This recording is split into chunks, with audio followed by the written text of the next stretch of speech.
Bonjour à tous, bienvenue dans cette vidéo. Donc, où je vais vous montrer une erreur que je fais, mine de rien, assez souvent. C'est une erreur assez basique, mais pourtant on oublie souvent et j'aimerais partager avec vous donc cette erreur-là, afin que vous, de votre côté aussi, vous n'allez pas reproduire la même erreur que moi. Bon, voilà, petit topo. Donc là, nous avons un bouton ici, bouton très basique avec une propriété type, là, field ou bien outline. Et il se trouve donc dans un design system qui est ici. Voilà, voilà. Donc, ce design system là donc agit comme une librairie sur ce projet-là. Donc, chaque modification que je vais faire là, lorsque je vais publier les modifications, ça va impacter donc ce qu'il y a ici. Donc, qu'est-ce qu'on va faire? Qu'est-ce qu'on va faire? Donc, au tout début, on va faire quelque chose d'assez basique pour commencer d'abord.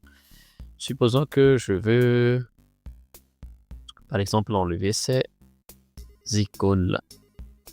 J'en ai pas besoin, donc je vais les enlever et je vais publier. Publish, change. Voilà, voilà. Donc là, il arrive bien donc à retrouver le changement ici. Button temp ici que j'ai appelé temp tout simplement. Voilà, voilà. Je vais le publier. Voilà. Maintenant. Et du côté ici, donc de notre projet, lorsque je vais faire une mise à jour de cette librairie-là. Voilà, voilà. Je vais le mettre à jour. Voilà. Voilà. Donc là, on n'a plus les icônes. Et maintenant, l'erreur donc que je vais vous partager. Supposez maintenant que j'aimerais bien créer un troisième type de bouton en fait. Donc ce troisième bouton, voilà, voilà. Là donc le premier là c'est de type field, le second c'est outlined et le troisième on va dire ghost. Mais supposons que par hasard on a cliqué ici sur outlined, ça nous affiche cette erreur là. Par accident on a sélectionné outline, donc nous avertit ici que the properties and values of this variant are conflict. Donc il est donc en conflit avec celui-là. D'ailleurs, je vais lui enlever le stroke ici. Voilà. Donc, visuellement, c'est différent, mais au niveau des Figma, donc là, il comprend bien que c'est la même chose. Et donc, là, je reviens à ce que j'ai dit tout à l'heure. Normalement, ça devrait être un ghost, mais par accident, donc, on l'a appelé outline. Et on a bien vu cette erreur-là, mais on l'a ignoré comme ça. Donc, là, tout de suite, on peut toujours faire ce qu'on veut. Par exemple, là, supposons que je vais... Qu'est-ce que je veux faire? On va par exemple là changer le bordure en... Oups, voilà, c'est beaucoup trop là. On va dire 8. Voilà. Voilà, on va ajouter un peu de border radius ici, donc sur le bouton. Voilà, voilà. Et là, je me dis par exemple là aussi, je vais changer... Qu'est-ce que je vais changer? On va changer par exemple le padding ici. Le padding top et bottom.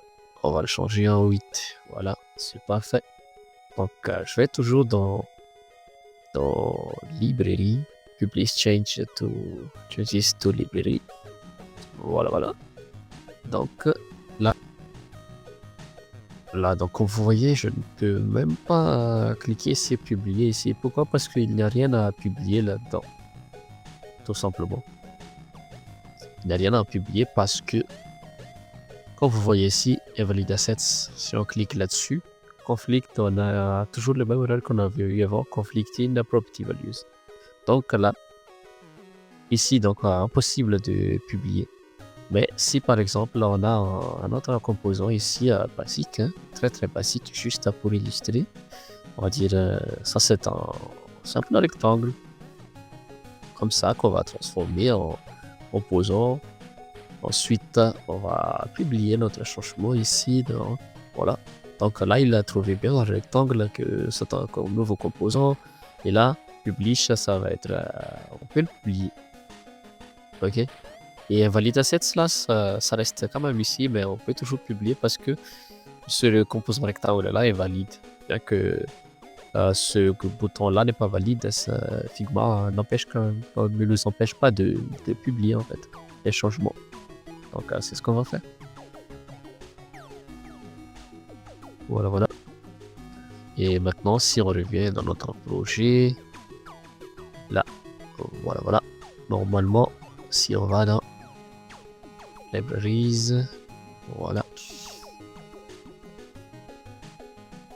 Bon, voilà. Comme vous voyez ici, no updates available in this page. Le truc, c'est que si, par exemple, je prends ce bouton-là, voilà. On va le changer en rect. Voilà. Le composant rectangle que nous avons fait ici, juste pour le test, est accessible. Par contre, les modifications que nous avons fait là n'ont pas été prises en compte. Tout simplement parce que déjà, il y a Figma qui nous ont déjà avertis.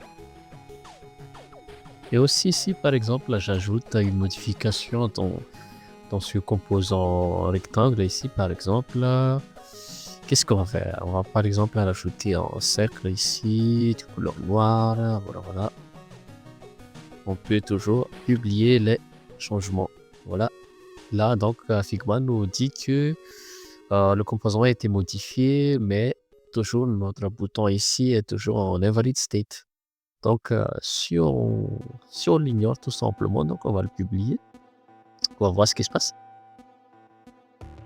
Voilà, voilà. Voilà.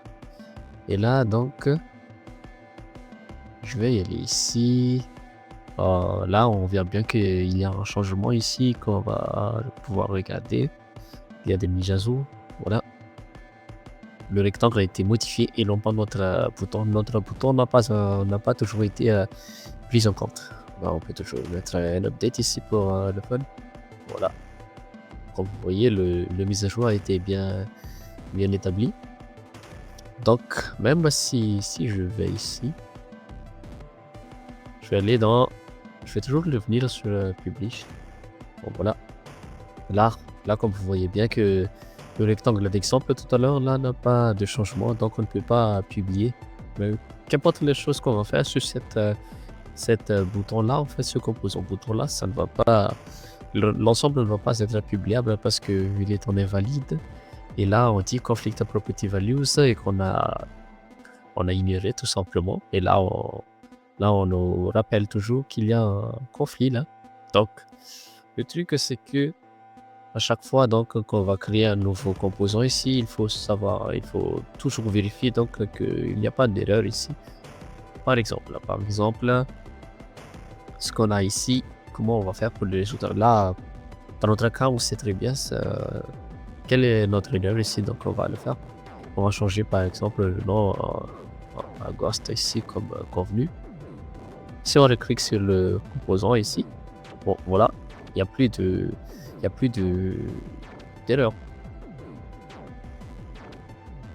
Donc on va publier. On va cliquer ici, on peut par exemple cliquer sur ce composant là et on va faire un peu plus changes. Donc voilà, comme vous voyez là, il n'y a plus de conflit, il n'y a plus d'erreur ici. Et donc ça a été pris en compte. Et si on regarde ici, ce qu'on a fait tout à l'heure, c'est qu'on n'a pas modifié, suite à notre dernière update, on n'a pas modifié ce composant rectangle là. On a tout simplement corrigé l'erreur. Comme vous voyez ici, ça c'est marqué unchanged. Et là, on n'a plus d'erreur. Et le bouton published est de nouveau accessible. Donc si on le fait normalement et logiquement dans notre application, notre projet, voilà, on a les changements. Update, all, voilà. Le changement a été pris en compte. Et si par exemple là je change ça en outline, ça fonctionne. En ghost, ça fonctionne. Donc voilà. Toujours dans cette même famille d'erreurs en fait. On va essayer un autre cas. Par exemple là, ici. qu'est-ce qu'on va faire? Voilà. On va utiliser notre state ici, par exemple, pour disabled. On va le dupliquer comme ça. Voilà. Et ça, on va changer le fond en... Voilà, en gris comme ça. Voilà. Ça, je vais enlever pour tout ce qui est noir. Attends, je vais copier-coller tout simplement ça. Voilà. Pareil ici. Voilà. Voilà. Donc ces boutons-là sont dans un état désactivé, on va dire. Et attends, je vais changer un peu ça. Voilà. Et là, on voit bien qu'on a oublié le radius ici. Voilà. Et donc, ce que je voulais vous montrer, donc pour tout ce qui est erreur concernant le composant en question, si Figma détecte des erreurs du même type, que j'avais présenté tout à l'heure, en fait, ça ne va pas marcher, en fait, ça ne va pas le publier. Par exemple, ici, là, c'est toujours état field, non, de type field, mais état ghost, état disabled. Et là, c'est ghost, non, c'est outlined, et ça, c'est ghost. Voilà.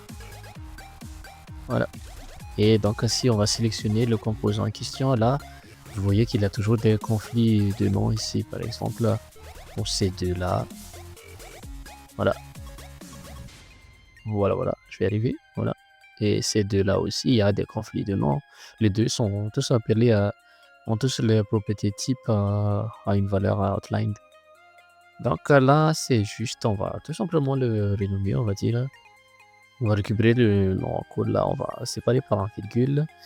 Et ensuite, on va l'appeler state normal.